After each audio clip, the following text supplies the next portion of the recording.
Assalamualaikum warahmatullahi wabarakatuh. Jumpa lagi dengan TV Kramat. Jangan lupa subscribe, like, komen, oke lur. Kali ini kita akan mengulas sejarah Wali Songo dan asal-usulnya. Agama Islam menjadi demikian populer dan besar namanya di Nusantara tak lepas dari peran Wali Songo. Pada umumnya Wali Songo berdakwah dan menyebarkan agama Islam di Tanah Jawa di abad ke-14. Ada 3 wilayah yang menjadi lokasi para wali untuk menyebarkan dakwahnya di Pulau Jawa, yakni Surabaya, Gresik, Lamongan, Tuban untuk daerah Jawa Timur, Demak, Kudus, Muria di Jawa Tengah dan Cirebon di Jawa Barat. Zaman Wali Songo menandakan akhir dari dominasi agama Hindu dan Buddha di dalam kebudayaan Nusantara digantikan oleh kebudayaan Islam. Meski banyak tokoh lainnya yang berperan dalam penyebaran agama Islam di Indonesia, khususnya Pulau Jawa, Wali Songo adalah simbolnya. Mereka juga memiliki andil yang cukup besar untuk mendirikan sejumlah kerajaan Islam di Jawa. Arti Wali Songo. Dalam bahasa Jawa, Wali Songo berarti wali yang 9, menandakan jumlah para wali yang ada 9, namun ada pendapat lainnya yang mengatakan bahwa Songo atau sangat adalah turunan dari bahasa Arab sana yang berarti mulia. Ada juga yang menyebutkan bahwa Wali Songo adalah sebuah majelis dakwah kreasi dari Sunan Gresik atau Maulana Malik Ibrahim di tahun 1404 Masehi. Tak cuma berdakwah, ajaran Wali Songo memberikan dampak untuk sejumlah budaya baru di masyarakat Jawa, seperti kesehatan, bercocok tanam, perdagangan, kebudayaan, seni, kemasyarakatan sampai ke pemerintahan. Inilah nama-nama dan riwayat para Wali Songo. Sunan Gresik memiliki nama asli Maulana Malik Ibrahim atau Makdum Ibrahim As-Samarkandi, merupakan Wali Songo pertama yang menyebarkan Islam di Pulau Jawa. Lahir di Samarkand, Asia Tengah, pada paruh awal abad 14. Ayahnya adalah seorang ulama besar di Maghrib yang bernama Barakat Zainul Alam. Sunan Gresik memiliki beberapa nama sebutan lain seperti Syekh Maghribi atau Makdum Ibrahim Al-Samarkandi dan Asmarakandi. Sebelum berdakwah ke Pulau Jawa, Sunan Gresik bermukim di daerah Campa selama 13 tahun. Di sana Sunan Gresik menikah dengan putri raja dan memiliki 2 orang putra. Kedua putra tersebut bernama Raden Rahmat atau Sunan Ampel dan Rashid Ali Murtadha atau Raden Santri. Pada tahun 1392 Masehi Sunan Gresik hijrah ke Pulau Jawa dan berdakwah di sekitar daerah Jawa Timur seperti Gresik dan sekitarnya. Pada tahun 1419 Masehi Sunan Gresik wafat. Sunan Ampel, nama asli adalah Raden Rahmat, putra tertua Maulana Malik Ibrahim Sunan Gresik, lahir di Campa pada 1401 Masehi. Sunan Ampel menikah dengan 2 wanita yaitu Dewi Kondrowati, Nyai Ageng Manila, dan Dewi Karimah binti Ki Kembang Kuning. Dewi Kondrowati adalah salah satu putri dari Adipati Tuban, Arya Teja. Dari pernikahan dengan Dewi Kondrowati, Sunan memiliki 6 orang anak. 1. Raden Makdum Ibrahim Sunan Bonang. 2. Raden Kasim Sunan Derajat. 3. Sunan Sedayu. 4. Siti Syariah. 5. Siti Mutmainah. Dan yang ke-6, Siti Hafsah. Sedangkan pernikahan dengan Dewi Karimah juga dikaruniai 6 anak. 1. Dewi Murtasyah, istri Sunan Giri. 2. Dewi Murtasimah atau Dewi Asyikah, istri Raden Fatah. 3. Raden Hasamuddin atau Sunan Lamingan. 4. Raden Zainal Abidin atau Sunan Demak. 5. Pangeran Tumapel. 6. Raden Fakih atau Sunan Ampel II. Jadi dari 2 pernikahan tersebut Sunan Ampel memiliki total 12 orang anak laki-laki dan perempuan. Keluarga Sunan Ampel juga banyak yang menjadi sunan. Sunan Bonang. Nama asli beliau Raden Maulana Makdum Ibrahim, lahir pada tahun 1465. Sunan Bonang merupakan anak dari Sunan Ampel dengan Dewi Kondrowati. Bonang adalah sebuah desa yang berada di wilayah Kabupaten Rembang.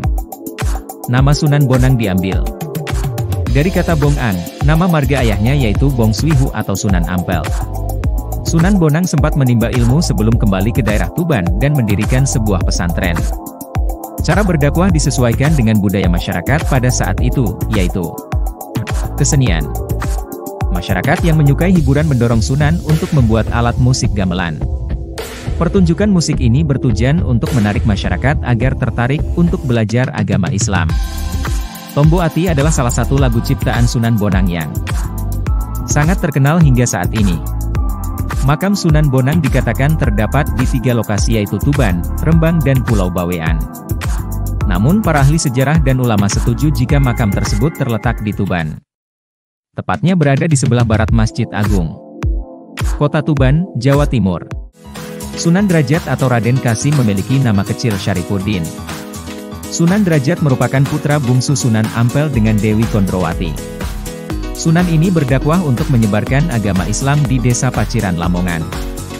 Awalnya Sunan berdakwah di pesisir Pantai Gresik atas perintah ayahnya, namun akhirnya menetap di Lamongan. Cara berdakwah yang dilakukannya menggunakan ajaran luhur dan tradisi lokal tanpa paksaan. Sunan mengajarkan bahwa agama Islam merupakan agama yang empati dan memiliki etos kerja. Etos kerja ini adalah kedermawanan dalam berbagai kegiatan. Beliau mengajarkan tentang gotong royong, solidaritas, cara mengetaskan kemiskinan dan berbagai usaha mencapai kemakmuran. Makam Sunan Derajat terletak di Lamongan, Jawa Timur.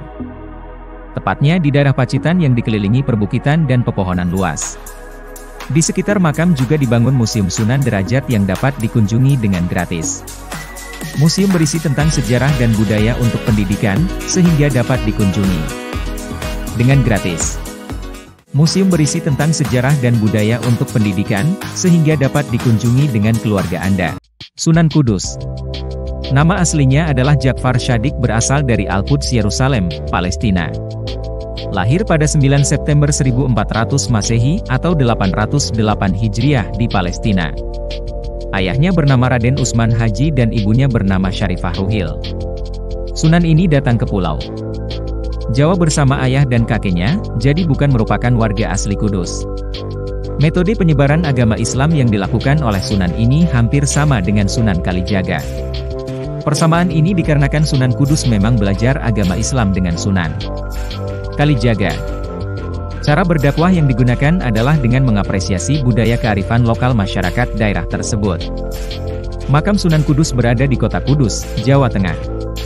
Tepatnya tidak jauh dari Masjid Kudus dengan menara yang berbentuk mirip candi. Agama Hindu. Makam Sunan ini juga dapat dikunjungi sebagai salah satu wisata Wali Songo.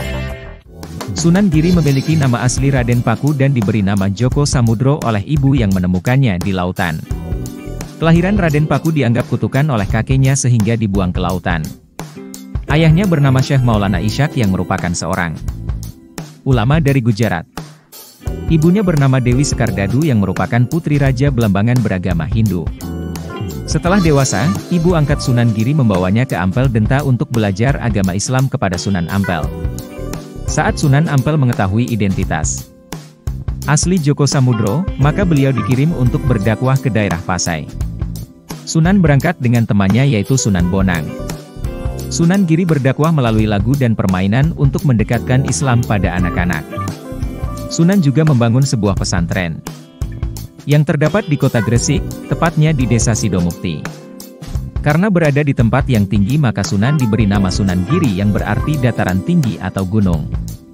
Setelah meninggal pada tahun 1506 Masehi, Sunan Giri dimakamkan di Kota Gresik. Makamnya terletak di atas sebuah bukit pada daerah Kebomas, yaitu di Dusun Giri Gajah. Desa Giri berada sekitar 4 km dari pusat Kota Gresik. Makam ini sangat ramai dikunjungi oleh wisatawan hingga saat ini. Sunan Kalijaga memiliki nama asli Raden Said yang lahir pada tahun 1450 Masehi. Ayahnya adalah seorang adipati Tuban yang bernama Tumenggung Wilatikta atau Raden Sahur. Nama Kalijaga berasal dari sebuah desa di Cirebon. Sebelum menjadi Sunan, Raden Said sering berdiam diri di sungai desa. Dalam bahasa Jawa disebut dengan Jogokali dan akhirnya menjadi Kalijaga. Sunan Kalijaga memiliki perbedaan yang menonjol dari segi berpakaian. Metode dakwah yang digunakan adalah dengan kesenian dan kebudayaan. Kesenian tersebut seperti seni suara, seni ukir, wayang dan gamelan. Beberapa tembang ciptaan Sunan yang terkenal adalah Lir Ilir dan Gundul Pacul. Sunan Kalijaga sangat terkenal dibanding Sunan lainnya.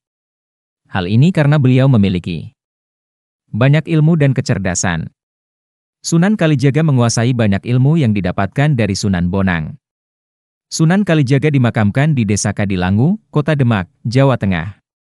Makam merupakan salah satu tempat wisata religi yang banyak dikunjungi. Sunan Muria. Nama aslinya adalah Raden Umar Said. Nama Sunan Muria diberikan sesuai dengan tempat tinggalnya, yaitu lereng Gunung Muria. Ayahnya adalah Sunan Kalijaga, oleh sebab itu cara berdakwahnya menggunakan metode yang sama. Metode tersebut adalah dengan kesenian dan kebudayaan masyarakat Jawa. Sunan Muria menyebarkan ajaran agama Islam di daerah sekitaran Gunung Muria. Tempat tinggalnya berada di atas puncak gunung di sebuah desa bernama Colo. Untuk berdakwah, beliau lebih sering ke tempat terpencil yang jauh dari kota. Sunan juga mengajarkan masyarakat cara bercocok tanam yang baik, cara berdagang dan cara melaut.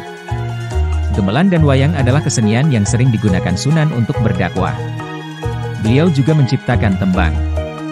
Tembang yang berisi amalan agama Islam dan dikenal dengan Topo Ngeli.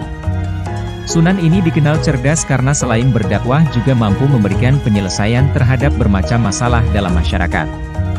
Setelah wafat, Sunan Muria dimakamkan di puncak gunung Muria, utara kota Kudus. Untuk mencapai ke makam, Anda harus melewati 700 anak tangga.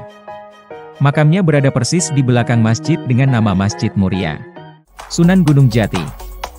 Nama aslinya adalah Syarif Hidayatullah.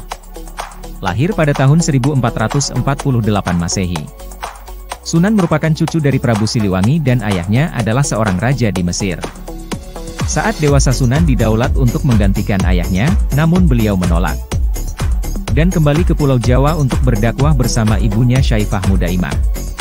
Metode dakwah yang disampaikannya cenderung menggunakan cara Timur Tengah yang mendekati masyarakat dengan lugas.